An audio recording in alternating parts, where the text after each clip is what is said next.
Chapter number 7, ये पहले chapter number 8 था, अब चैप्टर नंबर 7 है। चैप्टर का नाम है राशियों की तुलना। हमारे पास दो अलग अलग राशि दे रखी है, अलग अलग अमाउंट है, उनका हमें क्या करना है, रेशो ज्ञात करना है, अनुपात ज्ञात करना है। अब हमें क्या करना है, अनुपात से और परसेंटेज से दोनों में कंपेयर करना। अब परसेंटेज रेशो क्या करता है, देखो ध्यान देना भाई। सबसे पहले दे रखा है आपके अनुपात। अनुपात का मतलब होता है रेशो। जैसे अगर मैं कह दूं कि मेरे पास तो 100 है, उसके पास 5 है। अगर देखो मैं 100 और 5 का बोलूंगा तो रेशो अलग चीज है। अगर मैं किसी को बोलूं कि मेरे पास तो 100 पैसे है और मेरे पास 5 रुपए है, अगर इनका अनुपात, अगर मैं यहां पर केवल नंबर देखूंगा, नंबर देखने पर तो मालूम चलेगा कि इसके पास ज्यादा है, इसके पास 100 है और तुम्हारे पास केवल 5 है। अगर केवल नंबर पर जाएंगे ना तो 100 और 5 आता है, लेकिन ये 100 पैसे है और वो 5 रुपए है। 5 रुपए, अब देखो सबको पता है 1 रुपए में कितने पैसे होते हैं, 1 रुपए में 100 पैसे होते हैं। तो हम क्या करेंगे, 100 पैसों की जगह आप 1 रुपया लिख सकते हो। अब आप कंपेयर करोगे दोनों में तो अब बोलेंगे नहीं सर ये ज्यादा है। अभी हम नंबर से 100 और 5 बोल रहे थे तो ये ज्यादा था। जैसे हमने दोनों को बराबर किया, इधर भी रुपए इधर भी रुपए किए, तो अब आपको बोलेगा नहीं सर वो ज्यादा है। तो इसमें नंबर्स पे नहीं जाना है, पीछे लिखा हुआ अमाउंट जो पीछे दे रखा है, राशि जो है मेन, उसकी तुलना करना है इन दोनों में। तो अब हम रेशो ज्ञात करते हैं ना, तो रेशो से तुलना हो जाती है आराम से।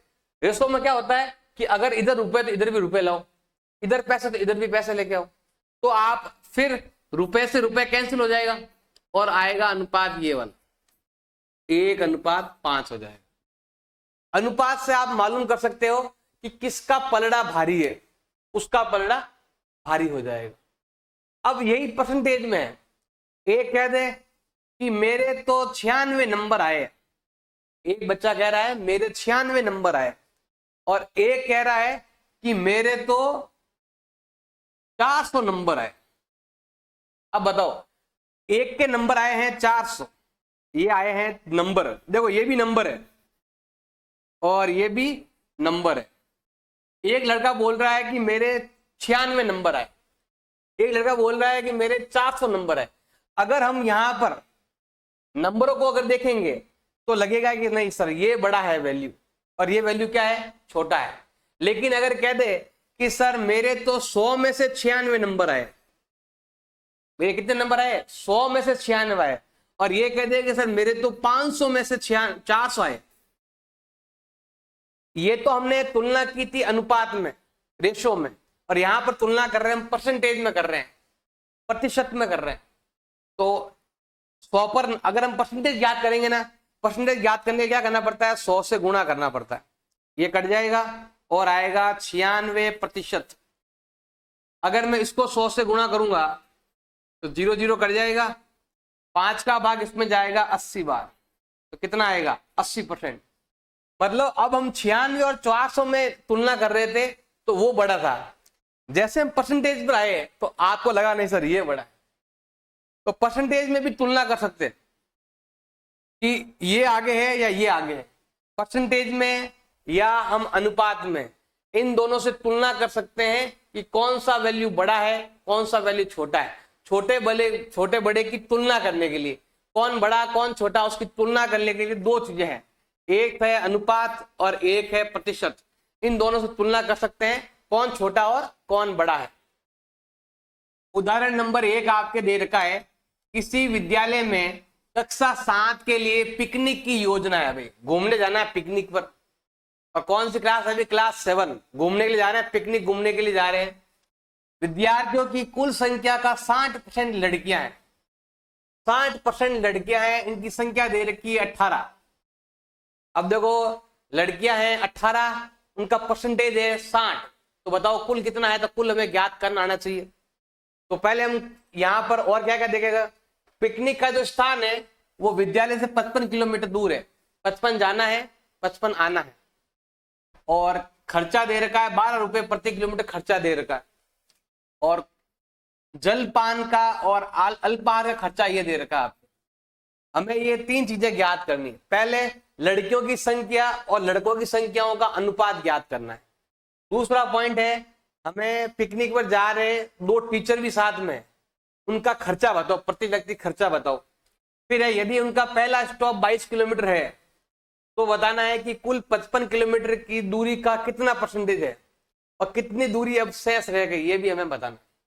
देखो ध्यान देना भाई, अब इसने बोला है कि कुल का 60% लड़कियां हैं। अब कुल कितना हमें मालूम नहीं, तो हम क्या करेंगे, ज्ञात करेंगे। ऐसा लिखेंगे यहां पर, माना कुल विद्यार्थी, माना कुल विद्यार्थी।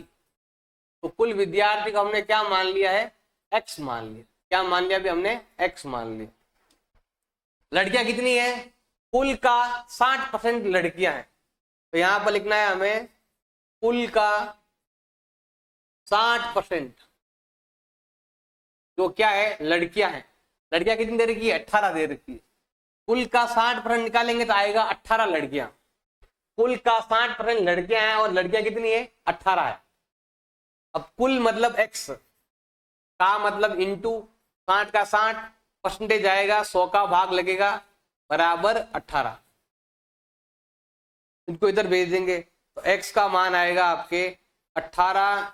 अब ये उल्टा हो जाएगा, इधर 100 ऊपर और 60 नीचे, जो कटे वो काट दो।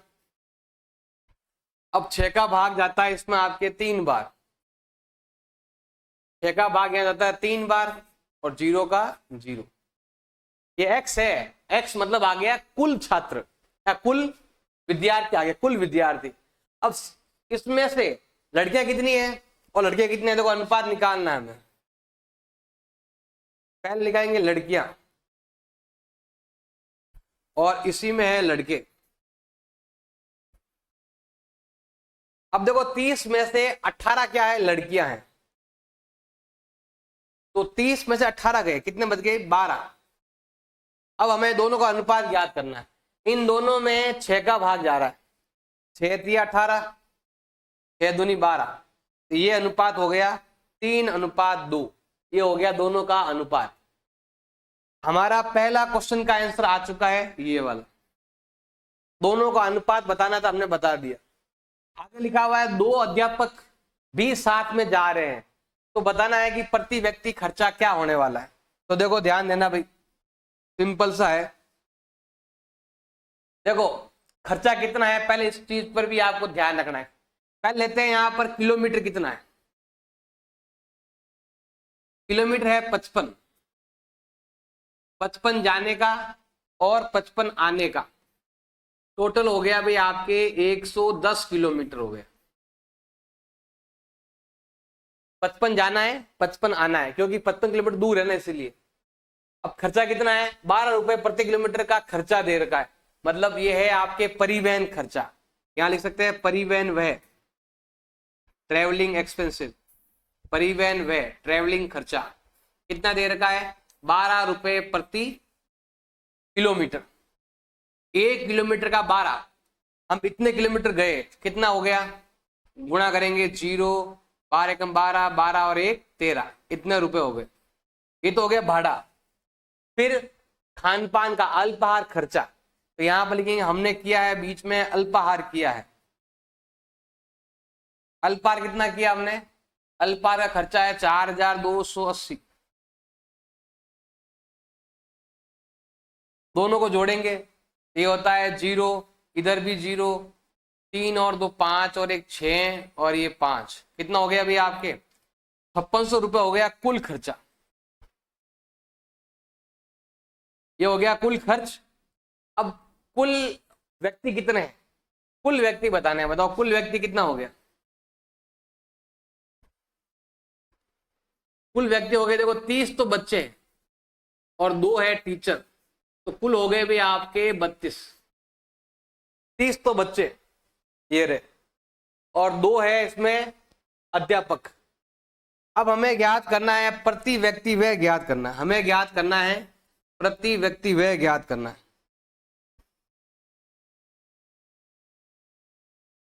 प्रति व्यक्ति खर्च ज्ञात करना है। तो क्या करेंगे हम, खर्चा कितना हुआ 5600 का, और यहां दे रखा है 32। देखो दोनों में आपके 8 का भाग जा रहा है, 8 का भाग यहां पर तो जा रहा है 7 बार। देखो ध्यान देना भाई, 8 का भाग यहां तो जा रहा है 4 बार और यहां जा रहा है 7 बार। 4 का भाग देंगे 700 का तो 350 का तो होता है 175, ये आएगा 175 रुपए प्रति व्यक्ति। भाग देना 4 का भाग इसमें, 700 का आधा 350, उसका आधा करेंगे तो 175। अगला है उनका पहला स्टॉप 22 किलोमीटर है, तो वो कितना परसेंटेज है, हमें परसेंटेज पूछा गया है। देखो ध्यान देना भाई, हमें परसेंटेज याद करना है कि 22-55 का कितना परसेंटेज है। ऐसे कर लेंगे 22-55 का कितना परसेंटेज है, तो इसको हम बोलते हैं 40%। भाग दे देना भाई 40%। आगे बोला हुआ है अब कितना परसेंट दूरी बाकी है, तो देखो 100 में से 40 तो आप चले गए, पीछे कितना बच गया अभी आपके 60 बच गया, अभी 60% बाकी है। 40% हो चुका है, 60% बाकी है। क्वेश्चन नंबर 1 दे रखा है, हमें अनुपात याद करना है, रेशो ज्ञात करना है। तो देखो हमारे पास क्या क्या दे रखा, पहला ये है फर्स्ट नंबर 15 किलोमीटर प्रति घंटा और 30 किलोमीटर प्रति घंटा। तो यहां पर हम लेने वाले हैं स्पीड, लेने वाले हैं चाल लेने वाले हैं। तो यहां पर हम लेने वाले हैं साइकिल की चाल, साइकिल और स्कूटर की चाल। तो एक तो है भाई आपके साइकिल की चाल, और एक है इसमें आपके स्कूटर की चाल। Speed of cycle, speed of scooter. यहां पर आएगा भाई आपके स्कूटर की चाल। तो हमें यहां पर दोनों की चाल लेनी है। चाल कितनी दे रखी है, इसकी है 15 किलोमीटर प्रति घंटा और इसकी है 30 किलोमीटर प्रति घंटा। एक चीज को आपको खास तौर से ध्यान रखना है, वो है ये जो इसके पीछे है वो इसके पीछे होना चाहिए। अगर ये और ये सेम है तो हट जाएगा। अब हमें लिखना है ओनली ये 15 और 30, ये और ये सेम होना चाहिए। नहीं है तो पहले इसको सेम करो, उसके बाद आप हल करना। ये दोनों सेम है तो हट गया। अब इन दोनों में 15 का भाग जा रहा है, 15 एकम 15, 15 दूना 30, ये हो गया। अब आते हैं यहां पर, ये तो हो गया हमारा ए पॉइंट। अब लेते हैं हम यहां पर बी पॉइंट। बी पॉइंट में लिखा हुआ है 5 मीटर और 10 किलोमीटर। यहां तो है 5 मीटर और यहां पर है आपके 10 किलोमीटर।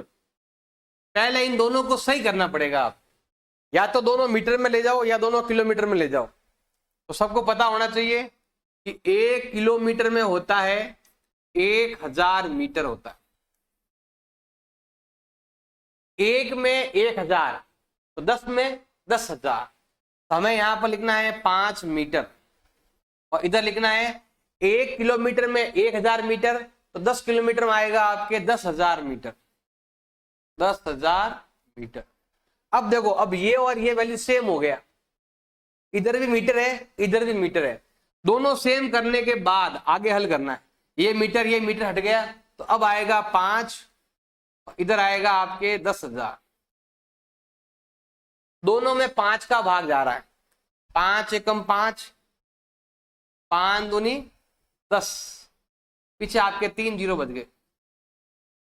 अनुपात हो गया 1:2000 हो गया।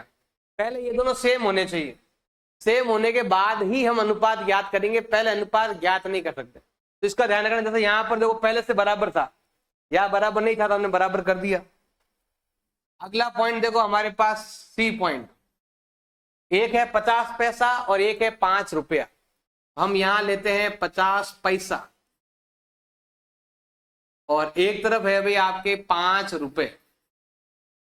या तो दोनों को पैसे में चेंज करो या दोनों को रुपये में चेंज करो, दोनों में से कोई एक काम आपको करना पड़ेगा।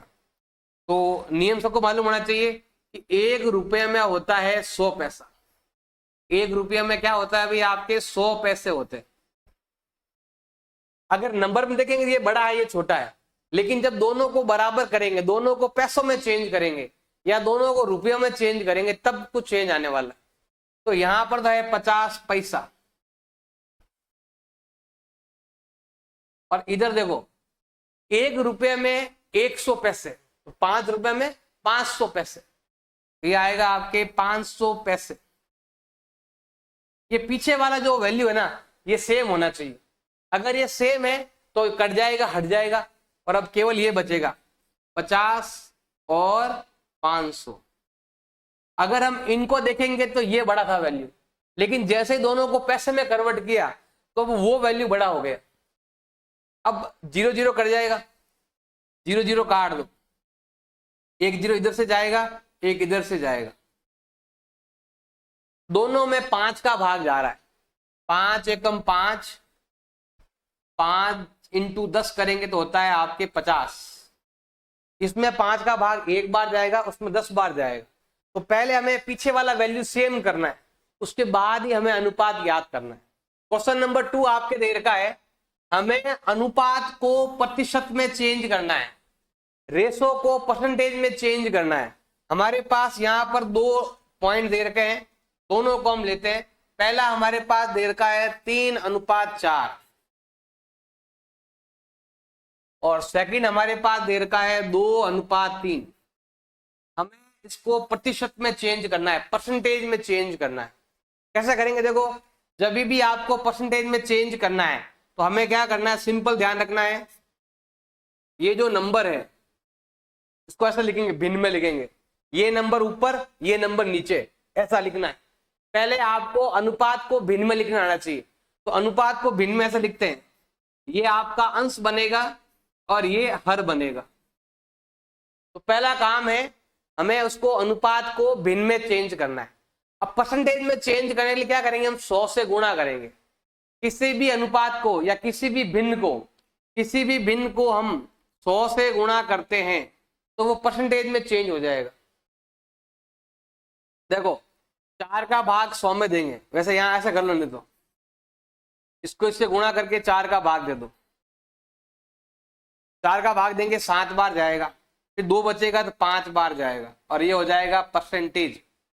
300 का आधा 150, 150 का आधा 75, 75% आ जाएगा। अब ऐसे यहां पर याद करेंगे, 100 से गुणा कर लेंगे,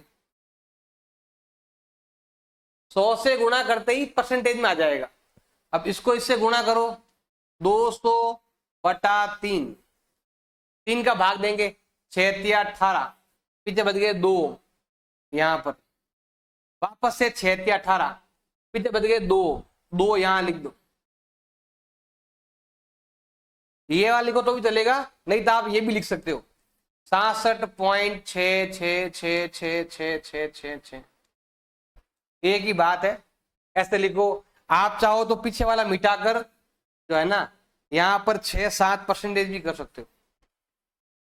ये भी आपका उत्तर राइट है, ये भी आपका राइट है, और 200/3 लिखोगे तो भी चलेगा। वैसे ट्राई करना है कि भाग देना है आपको, भाग देकर पहले हमें अनुपात को भिन्न में बदलना है, 100 से गुणा करते ही परसेंटेज में चेंज हो जाएगा। तो ये वाला परसेंटेज आपको लिखना है। क्वेश्चन नंबर 3 आपके दे रखा है, कुल 25 विद्यार्थी है, उसमें से 72% विद्यार्थी जो है ना गणित में अच्छे हैं। जो हमारे पास कक्षा में विद्यार्थी है 25, इसमें से 72% जो है ना वो गणित में अच्छे हैं। तो बताना है कि कितने बचे हुए जो बाकी जो है, जो गणित में अच्छे नहीं है, उनकी संख्या कितनी है हमें बतानी है। तो देखो, ध्यान लगाना भाई, हमें यहां पर लिखना है पहले कुल विद्यार्थी। हमारे पास जो कुल विद्यार्थी है वो दे रखे हैं भाई 25। अब 72% विद्यार्थी क्या है, अच्छे हैं, तो यहां पर लिखेंगे विद्यार्थी गणित में अच्छे। विद्यार्थी जो है गणित में अच्छे।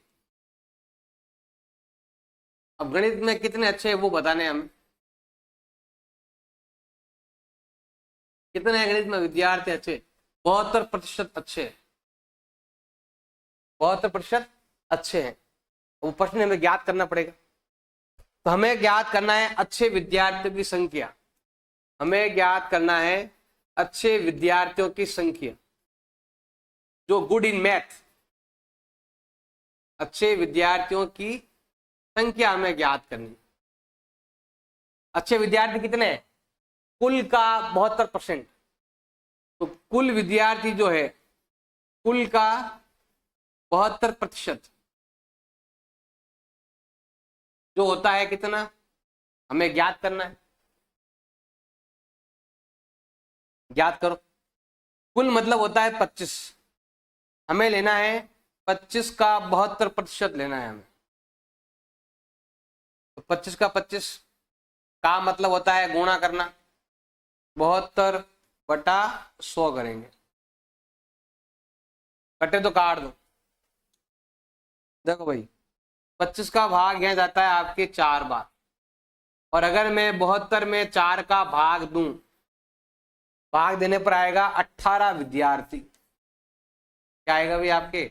18 विद्यार्थी। क्योंकि हम यही याद कर रहे हैं, अच्छे विद्यार्थियों की संख्या कितनी है? 18। अब जो गणित में अच्छे नहीं है उसको ज्ञात करना है, जो गणित में अच्छे नहीं है उनको ज्ञात करना है। गणित में जो अच्छे नहीं है, गणित में जो अच्छे नहीं है उनको ज्ञात करना। कुल कितने विद्यार्थी है? 25। 25 में से 18 विद्यार्थी गणित में अच्छे हैं, और जो बाकी बच गए 25 में से 18 अच्छे हैं, तो बाकी बच गए 7, वो अच्छे नहीं है, गणित में होशियार नहीं है। तो 18 बच्चे होशियार है, 7 बच्चे होशियार नहीं। क्वेश्चन नंबर 4 आपके दे रखा है, एक फुटबॉल टीम है, कुल जितने मैच खेले उसमें 10 मैच जीते। जितने भी मैच खेले, कुल मैचों में 10 मैच उसने जीत लिए, और जो जीत का प्रतिशत है वो है 40%। जीत का परसेंटेज है। तो बताओ कुल कितने मैच खेले। तो यहां पर हम क्या करेंगे? ज्ञात करेंगे। देखो ध्यान देना भाई, यहां लिखेंगे माना कुल मैच खेले। कुल कितने मैच खेले हमें ज्ञात करना है। माना कि मैच खेले, कितने मैच खेले भाई? x मैच खेले गए। कुल मैच का 40% जीत गए, कुल मैच का 40% जीत गए। तो यहां पर हमें लिखना है जीत कितनी है। देखो जीत कितनी हुई? जीत हुई है कुल मैच का 40%। जहां यहां हमें लिखना है कुल मैच का 40% जो है ना, हम मैच जीत गए। और कितने जीते हमने? 10 जीते। कुल मैच का 40% हम मैच जीते हैं, और जीते कितने हैं? 10 मैच जीत गए हम। कुल मैच का 40% निकालेंगे तो वो हमारी जीत है, तो जीत हो गई हमारे 10 मैच। अब कुल मैच हमने कितने मान रखे हैं? एक्स मान रखा। यहां है कुल मैच का 40% आपने जीता है। यहां का आएगा, का मतलब होता है गुणा करना। 40% हटेगा तो 100 का भाग लगेगा, और बराबर हो गया भी आपके 10। 0 से 0 काट दो, इसको इससे गुणा करेंगे तो 4x आएगा, और इसको इससे गुणा करेंगे, क्रॉस गुणा, तिरछा गुणा करेंगे। 10 × 10 होता है आपके 100। अब ये गुणा है तो भाग में, x का मान आपके आने वाला है 100/4। देखो इधर आपके जीत है तो इधर भी जीत होनी चाहिए, तो भाग दो, तो भाग देंगे तो ये भाग जाएगा 25 बार। इसका मतलब ये आपके कुल मैच है। कुल 25 मैच में से 10 मैच आपने जीत लिए, जो कि 40% होता है। क्वेश्चन नंबर दे रखा है 5, यदि चमेली के पास अपने धन का 75% कर दिया है खर्चा, खर्चा करने के बाद इतने रुपए बचे, मतलब जितना उसके पास पैसा था, कुल पैसा जितना था उसमें से उसने खर्चा कर दिया, खर्चा करने के बाद इतने रुपए बच गए, तो हमें बताना है कि उसके पास शुरू में कितने रुपए थे, उसके पास पहले कितने रुपए थे। तो हमें यहां पर लिखना है माना चमेली के पास पहले कितने रुपए, शुरू में कितने रुपए थे हमें बताने। तो माना चमेली के पास शुरू में कितने रुपए थे बताने हैं। तो माना कि x थे, तो चमेली के पास शुरू में रुपए थे, कितने रुपए थे, हमने कितना मान लेना है, x रुपए थे मान लो। अब देखो जितना उसके पास था उसमें से उसने कुछ खर्च कर दिया, खर्च करने के बाद कितना बचा, 600 रुपए बच गए। तो हमें क्या करना है, इस चीज पर ध्यान रखना है कि हमारे पास जो शुरू में जो कुल अमाउंट है, मतलब जो भी उसके पास कुल राशि है, कुल राशि में से उसने कुछ खर्चा कर दिया, खर्चा करने के बाद बचत होगी यहां पर। सिंपल मैं लेता हूं, मान लो कि मेरे पास 10 रुपए थे, मैंने 7 रुपए खर्च कर दिए, कितने बच गए, 3। तो कुल राशि मेरे पास 10 थी, खर्चा कर दिया मैंने 7, पीछे बच गए 3। तो ये एक फॉर्मूला बन गया कि पहले जितनी राशि थी उसमें से खर्चा माइनस कर दो तो हमें क्या मिलेगी, बचत मिलेगी। अब हमें इसको एक समीकरण के रूप में लिखना है। देखो ध्यान देना भाई, पहला ये वाला, मानना उसके पास पहले कितने रुपए थे, x थे, उसने खर्चा कर दिया, कितना खर्चा कर दिया, धन का 75% खर्च कर दिया। खर्चा कितना है, अपने धन का 75%। खर्चा कितना है, अपने धन का 75%, अपने धन का 75% खर्चा कर दिया। और यहां है बचत, बचत कितनी दे रखी है आपके, 600 रुपए दे रखी है बचत। तो ये कुल राशि है और खर्चा कितना है, अपने धन का, अपने धन का, अपने धन का 75%, ये लिखा हुआ, धन का 75% खर्चा कर दिया और पीछे बच गए ये रुपए आपके। अब हमें क्या करना है, देखो सिंपल ध्यान रखना है, ये x का x है, माइनस का माइनस है। अपने धन का, धन कितना है, इसके पास कितना धन है, x रुपए का धन है। हमें यहां पर लिखना है x का मतलब इंटू 75% है, 75% हटेगा, 100 का भाग लग जाएगा, बराबर हो गया अभी आपके 600 रुपए।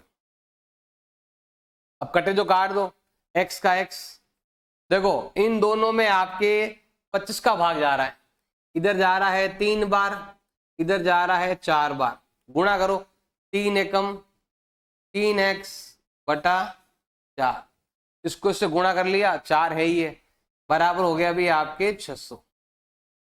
अब इन दोनों में 4 लसअप ले लो, मैं यहां कर देता हूं, हमने 4 ले लिया लसअप, इधर दे रखा है 600 रुपए, ये रहा 4 लसअप ले लिया। तो यहां कुछ नहीं है, तिरछा गुणा कर देंगे ऐसे, 4 एकम 4, 3 एकम 3, तो ये आएगा आपके 4x माइनस 3x।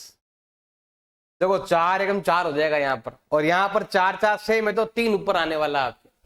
अब हम करेंगे तिरछा गुणा कर लो, 4 में से 3 गया 1x, इसको इससे गुणा कर लो, तो ये आएगा आपके 2400 रुपए।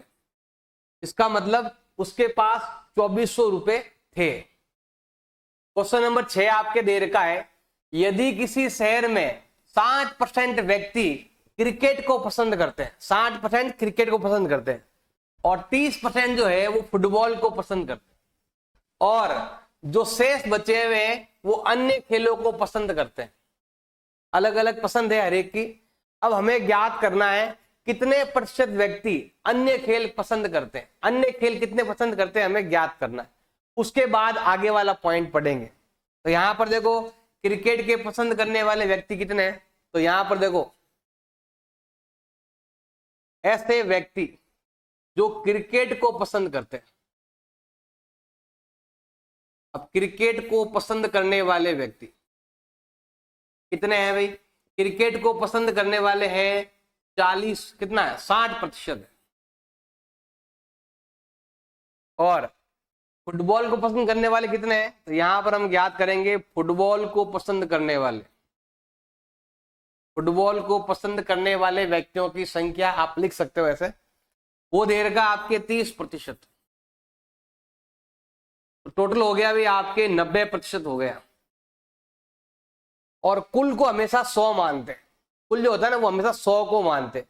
अब 100 में से 90 तो जो है ना वो क्रिकेट और फुटबॉल को पसंद कर रहे हैं। हमें बताना है अन्य खेल पसंद करने वाले, अन्य खेलों को पसंद करने वाले व्यक्ति, अन्य खेलों को पसंद करने वाले व्यक्तियों की संख्या ज्ञात करनी। पसंद करने वाले व्यक्तियों का प्रतिशत, हमें यहां पर व्यक्ति कितने हैं उसका परसेंटेज ज्ञात करना है।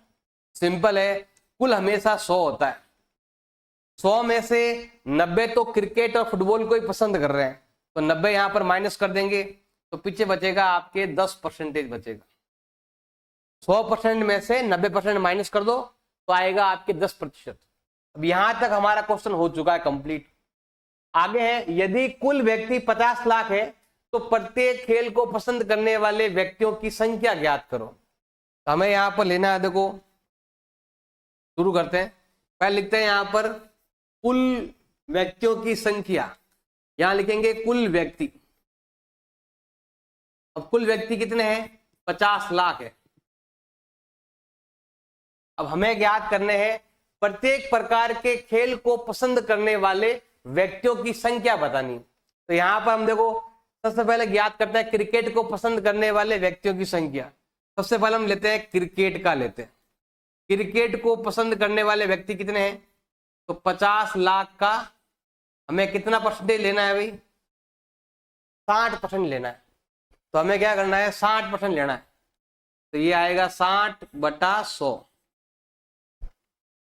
अब देखो इसका भाग इसमें जाएगा 1 बार और इसमें जाएगा आपके 2 बार। अब 60 लाख का आधा करेंगे तो कितना होता है भाई, आपके 30 लाख होता है। भाग दे देना, 60 का आधा होता है 30 लाख। क्रिकेट के बाद आता है भाई आपके फुटबॉल।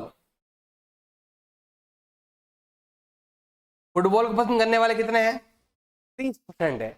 50 लाख का 30%, तो हमें यहां पर लेना है 50 लाख का 30%। देखो भाग जाता है यहां पर आपके 2 बार और 30 में 2 का भाग देंगे तो ये आएगा आपके 15 लाख। 15 लाख, एल मतलब लाख हो गया, तो पूरा लिखो तो पूरा लिखो LAC। अब है आपके अन्य खेल। अन्य खेलों को पसंद करने वाले कितने हैं, तो वो है 50 लाख का 10%।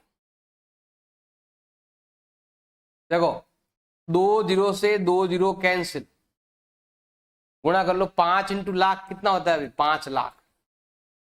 5 लाख अन्य खेल, 15 लाख फुटबॉल और 30 लाख क्रिकेट को पसंद करते हैं।